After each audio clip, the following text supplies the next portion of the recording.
This show has been about opportunity for me. And while I've enjoyed every single moment here, I can no longer do it. I just have too many other open tabs to be excellent at this, and that is why I have to clear out so someone else who can do it justice can take my place. Like I said when I announced my exit, I have other responsibilities at NTV besides this show. I have more and more international speaking engagements now, as well as personal projects that I'd like to focus on. So the claim that I'm leaving because this is the most imitated show on TV is a non-issue.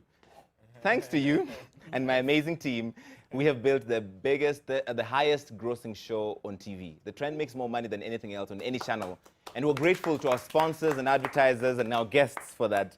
Asanteni sana. And all this happened because if I wasn't afraid to be a little edgy, a little unconventional, and maybe a bit daring.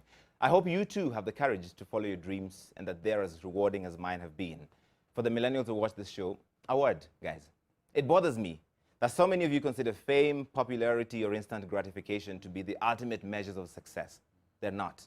I didn't become an overnight success. And even today, nearly 10 years since I started out in broadcast, I wonder if I've really made it, truly.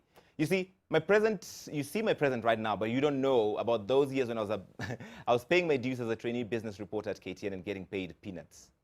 Basically, peanuts. That phase of my life was important to prepare me for this one. And the more I did this show, I worried that we over-glorified celebrity culture, we romanticized the glamorous lifestyle, regardless of how people got there. You know who has more followers on social media? Go and check. It's not the business ladies, the businessmen. It's those other people. There's nothing wrong with being famous or rich, by the way. Most of you will never be, though, and that's okay. Success should not be measured by the number of Instagram followers you have or how much bling you're wearing. No offense to Baby Cool. All that is superficial. This generation needs to learn to take pride in putting in the work, however humble, because it leads you to something you can be proud of.